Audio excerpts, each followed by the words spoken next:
Hi, I'm Amanda Morrall, Personal Finance Editor with Interest.co.nz, and this is Take an Interest in Your KiwiSaver, brought to you in association with AMP. I'm joined today by Craig Simpson, who is an Authorized Financial Advisor, and he's our analyst here at Interest.co. Welcome back, Craig. Thank you. So we're here again today for a KiwiSaver Q&A, so I'll get you to read the question, Craig, if you don't mind. Yep. So the question we've got is, I'm self-employed in the early 60s. What would be my best options for getting involved in KiwiSaver and obtaining maximum advantage? I.e., how much do I contribute and what type of fund? I'll not be totally reliant on the KiwiSaver funds in retirement. So, where to? Radio. Okay, so again, you're an authorized financial advisor, but this does not construe personalized financial advice, so we're only going to talk about the issue in generalities, food for thought, if you will. So what's your opinion, Craig, in terms of him being self-employed and whether, and he's in his 60s, whether KiwiSaver, does it make sense for him to get involved in it at that stage of the game? I think so. As long as you're under 65, you're eligible for the Kickstart, so it's $1,000. Yep. Because they're self-employed, they don't get the employer contribution Right. because they're not on a PAYE system. So there's that. You get the ability also as a self-employed person to, you don't have to contribute a regular percentage. You Okay. actually negotiate with your provider and you can put in a lump sum or a regular payment. Okay. So that has an advantage for self-employed people. Okay, that's interesting. So you're not necessarily having to make that 2% monthly contribution. You could just lump in what you can afford, Yep. which would be the biggest problem for somebody who's self-employed, because a lot of people don't have a regular income. Their Predictable. income is quite lumpy from month to month, but what they say is that you can actually go to your provider, so you choose your provider, you then negotiate how much you want to pay. So really the maximum or the advantage for this person is putting in up to the $1,042.86 to get the maximum government contribution. Right. So do you think it makes sense to go beyond that once you've maxed out the tax credit you'd be getting from government? I don't think so. It's otherwise you're diluting how much the government's putting in on a percentage basis. This person specifically asked for the maximum advantage, so why put in more than you have to get the full government payout? Okay, so you would maybe be better off putting that money in a different savings vehicle. I think so. Yeah. Okay, that's a good point. So in terms of the fund, what is, generally speaking, you scale back risk the older you get because you don't want to gamble with your money if the markets go sideways. What kind of fund would you recommend, or would you suggest it would be appropriate for somebody in this age group?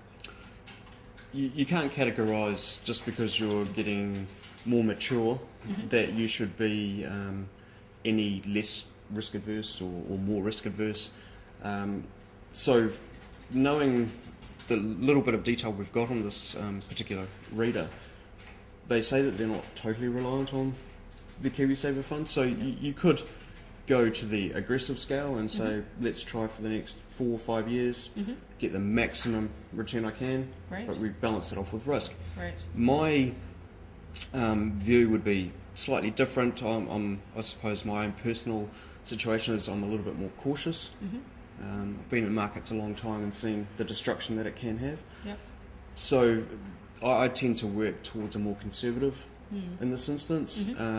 And that is a generalisation, simply because this particular person says they're not totally reliant, which for me says it would be nice to still have my capital there. Right, so you don't want to gamble with it so much, therefore you want to be invested more in fixed interest and cash, which is what you could stand to get from a conservative but I think portfolio in KiwiSaver. You also have the chance to have a little bit more fun, have some equities in there as well, so you might, that conservative to balanced may be appropriate. Yep.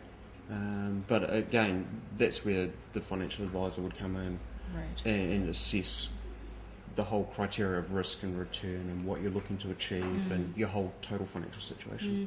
It's interesting because amid that, you keep hearing that people, are going to have a higher allocation of equities in their portfolio, even in their 60s, because they're going to be living longer, potentially 80, 90. So to be holding back, you might do so at the risk of having sufficient money in old age to see you through. So that's something to continue, maybe looking at your genetics as well as something to factor in, possibly? On average, we used to work, when I was in financial planning, we used to work at as soon as you turn 65, you had a 25-year life in retirement. That's Okay. based on statistics. Yep.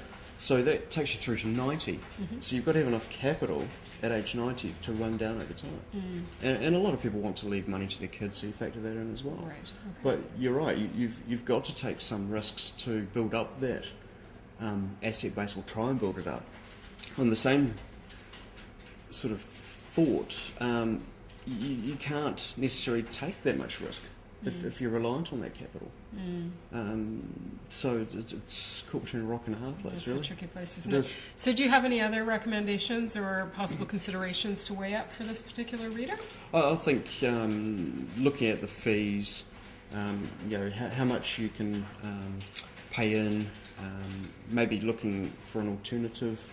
So have your KiwiSaver as one fund, and then have something that's a little bit more aggressive on the other side. So you've got that core component there, that's your set and forget, your rock Yep. for your troubled times, and then have a little bit more fun on the side. Talk to a broker, financial advisor, Yep. get good advice, because I think that's important Excellent. at this stage. Okay, well, thank you very much for your help with this one. I'm Amanda Morrall, Personal Finance Editor with interest.co.nz, and this has been another one of our Take an Interest in Your KiwiSaver issues, brought to you in association with AMP.